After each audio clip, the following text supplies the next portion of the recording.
श्री हरि नारायणाय नमः। श्री हरि कृष्ण गोविंदाय नमः। श्री हरि परमात्मने नमः। ओम श्री कृष्ण गोविंदाय नमः। श्री श्याम बिहारी नमो नमः। राधारमणाय नमो नमः। श्री कृष्ण वल्लभाय नमो नमः। श्री श्री हरि विष्णवे नमो नमः। कर्माधयत्र चत्रतेव श्री श्री हरि नमो प्रभे। श्री नारायणाय देवो भव। नमस्तस्यै नमो नमः।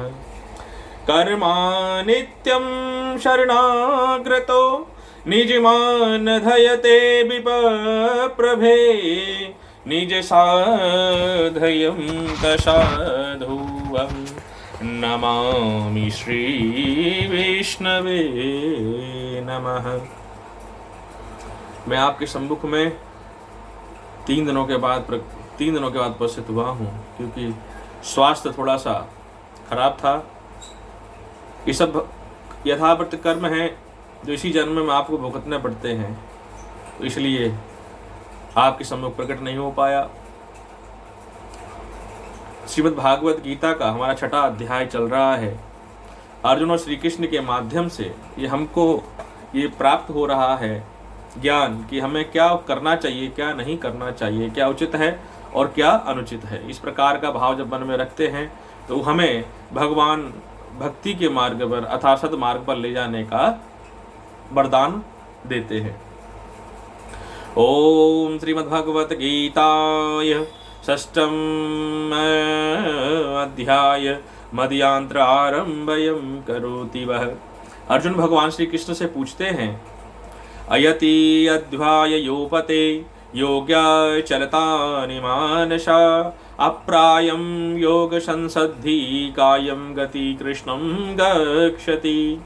अर्थात अर्जुन बोले, हे कृष्ण, जो योग में श्रद्धा रखने वाला है किंतु संयमी नहीं है, इस कारण जिसका मन अंत काल में योग से विचलित हो गया है, ऐसे साधक योगी की सिद्धि को अर्थात भागवत साक्षात्कार को किस प्रकार से प्राप्त और परम गति को प्राप्त हो सकता है। अर्थात अर्जुन ने हम सभी के लिए एक महत्वपूर्ण प्रश्न पूछा। उन्होंने कहा कि जो योग शक्ति में श्रद्धा तो रखता है, लेकिन उसका जो मन है वो चित्त नहीं लगता, अर्थात मन एकांतरित नहीं होता। उसको किस प्रकार से योग शक्ति को करना चाहिए और किस प्रकार से मन को स्थिर करना चाहिए, ये अर्जुन ने भगवान श्री कृष्ण से एक सवाल पूछा। हम सभी और आपके मन में जब हम सुबह उठते हैं प्रातः काल में योग शक्ति करने का अर्थात ध्यान करने का प्रयत्न करते हैं, लेकिन जब हम ध्यान करते हैं, अपने नेत्रों को बंद करते हैं, तो हमारा ध्यान भिन्न भिन्न दिशाओं में भिन्न भिन्न चीजों में आकर्षित हो जाता है, हम ध्यान नहीं कर पाते। तो अर्जुन ने वही कहा है कि ध्यान करना तो ठीक है, लेकिन ध्यान करते समय हमारा चित्त ध्यान मित्र नहीं रहता, हमारा एकत्रित नहीं रहता। इस प्रकार से इसको किस प्रकार से नियंत्रण करना चाहिए। कक्ष्यम रोवान वस्त्रभवम नाश्यन्ति अप्रवष्टो महाभावो विमटो ब्राह्मणयम पति। हे महाभावो, क्या हुआ? भगवत प्राप्ति के मार्ग में मोहित और आश्रय रहित पुरुष छिन्न भिन्न बादल की भांति दोनों ओर से भ्रष्ट होकर नष्ट तो नहीं हो जाता। अर्थात मैं ध्यान भी नहीं कर पा रहा हूं और ध्यान लगा भी नहीं पा रहा हूं, तो क्या आधे ध्यान लगाने से, आधी भक्ति करने से कहीं मेरा जो ध्यान तपोबल कहीं छिन्न भिन्न तो नहीं हो जाता है? ये कौन कहता है? अर्जुन। अर्थात अर्जुन रूप में हम भगवान से प्रश्न कर रहे हैं। तन्मय संशयं कृष्णं क्षेत्रवायं दश्वेशतः तादन्यं संस्थला क्षेत्र नायतम भुवत्र जा प्रदत्ते। हे कृष्ण, मेरे संशय को, संसार रूप को भेदन करने के लिए आप ही योग्य हैं, क्योंकि आपके सिवा दूसरा इस संशय का छेदन करने वाला दूसरा मिलना संभव नहीं है। और इसके सिवा, आपके सिवा पूरे संसार में, पूरे ब्रह्मांड में कोई नहीं जो मेरे संशय का निदान कर सके, मेरे प्रश्नों का उत्तर दे सके, और जो मेरे जितने मन में मेरे संदेह हैं उन सब को निदान करके मुझे सतमार्ग पर लाया जा सके। इस पूरे ब्रह्मांड में कोई और नहीं है। श्री कृष्ण भगवान वाचा, भगवान कहते हैं, पार्थनेवं न पुत्रं विनाशस्तय च विद्यते नाहिं कल्याणम ग्रस्तन्ते दुर्गतिमितात गच्छति।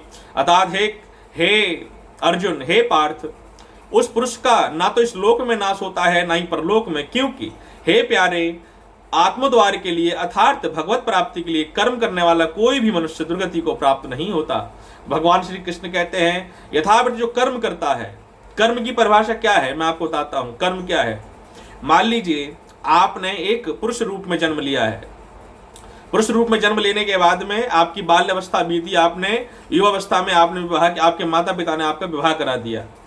तो एक पुत्र का, एक मनुष्य का कर्तव्य क्या है? 4 भागों में किया गया है। बाल्य अवस्था में किया हुआ कर्म साध गति को प्राप्त नहीं होता, ना तो पुण्य प्राप्त होता है, ना ही उसका कोई भी अकर्म प्राप्त होता है, ना ही पाप प्राप्त होता है। 11 वर्ष की अवधि के बाद में वो युवावस्था में लग जाता है, उसके बाद विवाह होता है, परिणय सूत्र में बंध जाता है, वार्या के साथ बच जाता है। जब वो संकल्प कर अपनी पत्नी का संकल्प कर लेता है और ये प्रण करता है कि मैं यथा जीवन व्रत अपनी पत्नी का साथ दूंगा और उसकी रक्षा करूंगा, तो उसी प्रकार से वो अपने कर्म द्वारा बंध जाता है। अर्थात उसको चाहिए बाल्य अवस्था से लेकर संन्यास अवस्था कर सबसे पहले प्रथम गुणाय प्रत्यक्षतभ्यम मात पित्राय गुरु शिष्या प्रसादयम आज्ञायम करोति वह। अर्थात माता पिता का, गुरुओं का, बड़ों का आदर कर सत्कार करने वाला हर मनुष्य को क्या होना चाहिए? आज्ञाकारी होना चाहिए। ये पहला कर्तव्य है। दूसरा कर्तव्य है कि चाहिए कि वो अपनी पत्नी का, अपने बच्चों का जो संकल्प किया है उसका प्रणसूत्र अर्थात वामप्रस्थ अवस्था तक उन सब का पालन पोषण करे और उनकी हर जरूरत को पूरा करे, ये उसका कर्तव्य है। तीसरा कर्तव्य है अपने माता पिता के, जिन्होंने आपको, माता पिता ने आपको जन्म दिया है, जिसका ऋण आप किसी भी जन्म में नहीं चुका सकते। माता पिता ऋणाभ्यय नत्र जानम निदक्षति। यथार्थ अपने माता पिता का ऋण किसी भी जन्म में आप जो नहीं चुका सकते, इसलिए चाहिए कि माता पिता का आप ध्यान रखें, उनकी सेवा भक्ति करें। ये तीसरा है।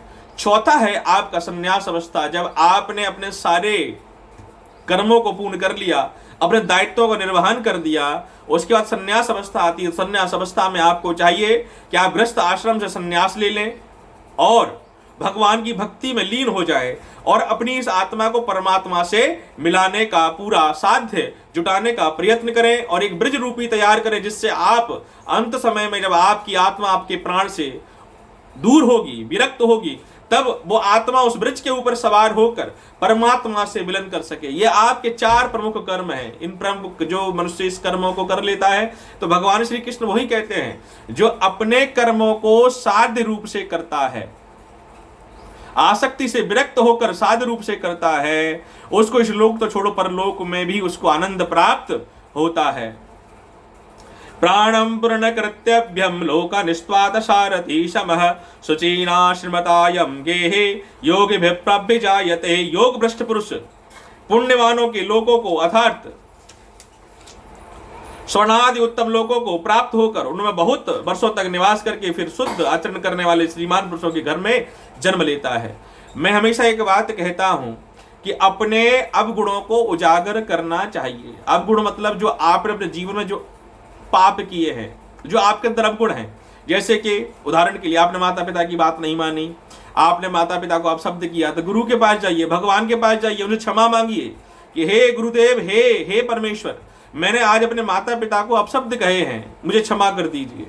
तो जब आप अवगुणों को उजागर करते हो, और गुणों को क्या करना चाहिए? जो आपने कर्म किए हैं, जो पुण्य कर्म किए हैं, उनको दबा के रखना चाहिए, उनको उजागर नहीं करना चाहिए। जैसे कि आपने कोई दान दिया तो उसको गाना नहीं चाहिए कि मैंने दान दे दिया। कोई आपने अच्छा कर्म किया तो गाना नहीं चाहिए मैंने ये अच्छा कर्म किया। लोग भंडारे करते हैं, यथाव्रत पूजन करते हैं, संकल्प इत्यादि करते हैं, उसको फिर करने के बाद में दुनिया भर में गा देते हैं। तो आपके जो संकल्प हैं, दान दक्षिणा है, वो आपकी छीण हो जाती है। ऐसा कदापि नहीं करना चाहिए। इसलिए जीवन में सदाव्रत अच्छे कर्मों को दबा के तिजोरी में धन रखते हो, वैसे अच्छे गुणों को दबाकर तिजोरी में रखना चाहिए। अर्थात तिजोरी रूपी मनार्थ हृदय रूपी मन रूपी तिजोरी में दबाकर रखो। और जो आपसे त्रुटियां होती हैं, जो आपसे गलतियां होती हैं, उन सारी अपनी गलतियों को माता पिता के सम्मुख, अपने बड़े भाई बहन के सम्मुख, अपने जो आपके निस्वार्थ मित्र हैं, जो आपके निस्वार्थ मित्र हैं, अर्थात जिनको सिर्फ और सिर्फ आपसे मित्रता है, आपके धन से मित्रता नहीं है, ऐसे मित्रों के सम्मुख अपनी बातें कहिए। हालांकि ऐसे मित्र आजकल नहीं है। आजकल मित्र नहीं है, आजकल फ्रॉड फ्रेंड है, फ्रॉड। आजकल जो अगर आप धनकारी हैं और आपके पास धन है तो आपके मित्र धन के लिए आपके साथ सम्मुख खड़े रहते हैं। तो सच्चे मित्रों का अभाव है आज के समय में, सच्चे मित्र नहीं है। श्री कृष्ण जैसे, सुदामा जैसे मित्र आजकल नहीं मिलेंगे, अर्जुन श्री कृष्ण जैसे मित्र आजकल नहीं मिलेंगे। बहरहाल मेरे कहने का दायित्व ये, मेरा कहने का मतलब ये है कि आप अपने अवगुणों को उजागर कीजिए और अपने सद्गुणों को छिपा कर रखिए, गाइए मत, किसी को मत गाइए। दानम हस्ताय दानक्षते व्रयम रत्रत्नायम करोमम, अर्थात दाएं हाथ से किया हुआ दान बाएं हाथ को पता नहीं चलना चाहिए, सिवाय आपकी पत्नी के। जो भी आप दान देते हैं पत्नी की नॉलेज में अवश्य होना चाहिए, क्योंकि जो आपने जब परिणय सूत्र में जब आप बंधे थे, जब फेरे आप ले रहे थे, तो 7 संकल्प आपने किए हैं। तो संकल्प के यथास्वरूप में आपको अपनी पत्नी से सारी बातें शेयर करना जरूरी है। दान दक्षिणा इत्यादि व्रत में आपको करना आवश्यक है। तो भगवान श्री कृष्ण यही कहते हैं कि जो अपने कर्मों को निरसाध्य कर्म से प्राधान्य करता है, अर्थात सच्चे मन से भगवान की भक्ति और अपने कर्मों को करता है, वो इस लोक को छोड़कर परम लोक को भी जाकर अपने पुण्य कर्मों का जितना उसके अंदर क्रेडिट अमाउंट होता है उसका जाकर वहां पर भोग करता है। उसके बाद में जब आपके पुण्य कर्म क्षीण हो जाते हैं, उसके बाद में फिर मनुष्य शरीर आपको प्राप्त होता है और आप इस लोक को बनाते हैं, अच्छे परिवार में ब्राह्मण कुल में जन्म लेते हैं और फिर यथावत वही कर्म आप करेंगे। तो आप क्या करेंगे, मोक्ष प्राप्त हो ना हो उसकी कोई बात नहीं है, लेकिन जब भी आपको जीवन मिले मनुष्य देह का आपको प्राप्त हो, ऐसा आपको सदकर्म करते रहना चाहिए, ऐसे आपको साथ जुटाते रहना चाहिए और मनुष्य देह को माध्यम बनाकर भक्ति के मार्ग पर अग्रसर रहते रहना चाहिए। ऐसा आपके मन में चित्त होना चाहिए। तस्मद्भदात्र योगी ज्ञान दोभ्यत मनोदिवः कर्मध्यासृति योगी तस्म योगी भवार्जुनः। योगी तपस्वियों में श्रेष्ठ है। देखिए महत्वपूर्ण, ये बहुत महत्वपूर्ण बात है। योगी तपस्वियों में श्रेष्ठ है। तपस्वी कौन है? जिन्होंने जीवन गृहस्थ आश्रम को छोड़कर और संन्यास अवस्था धारण कर ली, अर्थात वन की ओर चले गए, लंबी लंबी दाढ़ी पीताम्बर वस्त्र धारण कर लिए, लंबी लंबी जटाएं कर ली। अब यहां पर उसका प्रांगण है। गृहस्थ आश्रम सबसे प्रमुख और सबसे उच्चतम आश्रम है जहां पर आप भगवान की भक्ति करके भगवान को प्राप्त कर सकते हैं। एक सन्यासी अर्थात एक साधु को भगवान को प्रसन्न करने में 1 योजन वर्ष का समय लग सकता है, लेकिन एक गृहस्थ आश्रम में रहने वाले एक गृहस्थी को भगवान को प्रसन्न करने के लिए 1 क्षण ही काफी है। लेकिन वो क्षण आपका निस्वार्थ निश्चल होना चाहिए। अगर वो आपने उस क्षण में भगवान की सच्चे मन से भक्ति की है तो भगवान आपकी भक्ति से प्रसन्न होकर आपको सदमार्ग पर आने के लिए स्वाक्ष सात वैकुंठ धाम से आगमन करके आपको सदमार्ग पर लेके जाएंगे और आपको यथावत दर्शन प्राप्त प्रदान करेंगे। योगिनामीत सर्वदयो मदिरत्मात्मनः श्रद्धा भते यो मत्वा योग मक्ता तचा मतः। संपूर्ण योगियों में जो भी भगवान योगी मुझ में लगे हुए अंतरात्मा में मुझको निरंतर बसता है, वह योगी मुझे परम श्रेष्ठ मान है।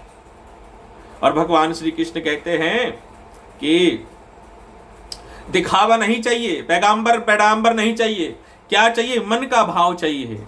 मन का भाव। आपने स्नान कर कर अच्छे वस्त्र धारण कर लिए हैं, जटाएं बना रखी हैं, लंबी लंबी दाढ़ी कर रखी है, कंठ में माला धारण कर रखी है और आपका शरीर सदा पवित्र है, आपका कुर्ता पजामा ऐसा है मानो जैसे कि किरच भी नहीं निकली है, लेकिन किंतु आपके मन में अगर दूसरे के प्रति मैल है, ईर्ष्या है, तृष्णा है, घृणा है, तो आप भगवान की भक्ति नहीं कर सकते। आपकी भगवान भक्ति प्रसन्नचित नहीं ग्रहण करेंगे। आपकी भक्ति भगवान स्वतः नहीं ले सकते। ये यथावत परम सत्य है। और जो मेरे इस वचन को झुटला सकता है, प्रमाणित करते, जब तक आपके मन में, आपके हृदय में मैल है, मैल कैसा? काम, लोभ, मद, अहंकार, घृणा, ईर्ष्या, जब तक आपके हृदय में वासित करता है, तब तक आप भगवान की भक्ति को प्राप्त नहीं कर सकते, कभी नहीं कर सकते। सिमरन देखो मैं गयो भटक भटक चरचार, और वृंदावन वृंदा काशी भटको और हृदय सो पार। और हृदय झांक देखो मैंने तो पायो प्रभु को पार, और जहां जहां भटको मेरो मन हो सरतोद्धार।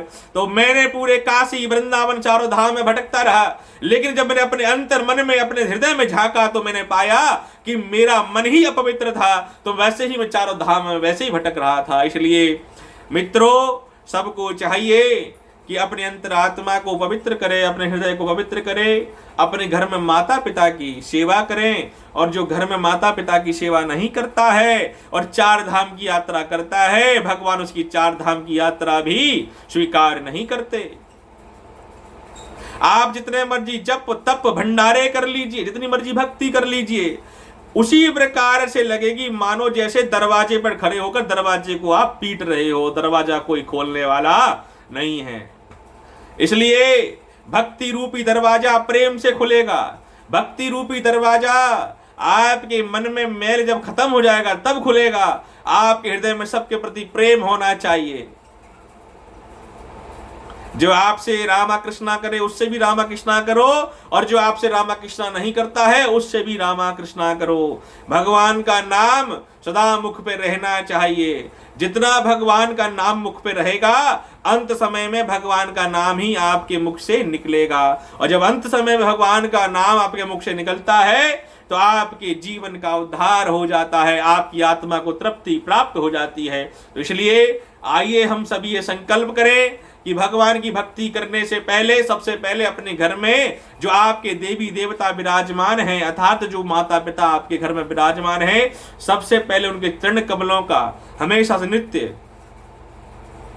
नित्य प्रातः काल उठकर और सोने से पहले अपने माता पिता के चरण को छूकर अपने सर मस्तक लगाकर माता पिता के चरणों को वंदन करें और उनसे ये आशीर्वाद प्राप्त करें कि हे माता पिता हमें आशीर्वाद प्रदान करो, जिससे हम सदमार्ग पर चल सकें, हमारे द्वारा किसी का अनित ना हो, हमारे द्वारा किसी का अनित कभी सत्कार ना हो, और हमारे द्वारा किसी कोई ऐसा पाप ना हो जिससे हम किसी पाप का भागी बन सकें।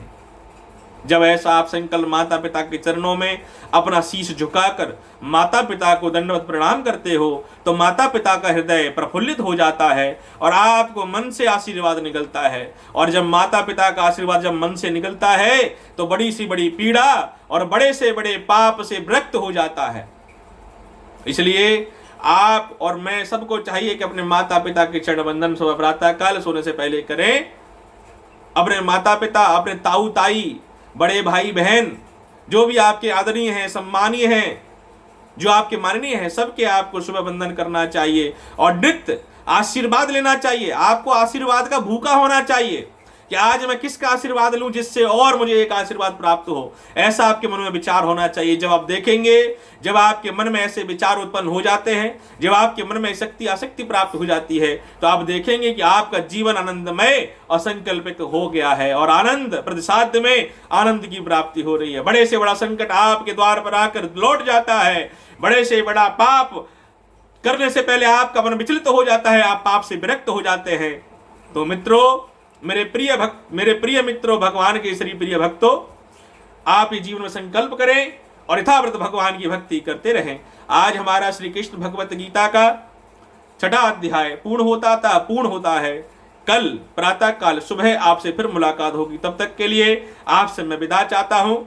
जय श्री राधे, जय श्री कृष्णा, जय श्री राधे। भगवान श्री हरि आपके सदा कल्याण करें, आपके घर में सुख शांति समृद्धि सदा निमित्त बनी रहे, आपके परिवार में किसी का बिछो ना हो, आपके घर में सबको निरोगी काया प्रदान करें भगवान, और आपके घर में धन धान संपदा बनी रहे।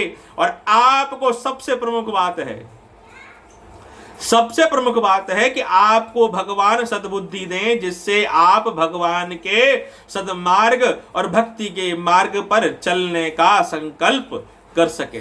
जय श्री राधे, जय श्री राधे, जय श्री राधे।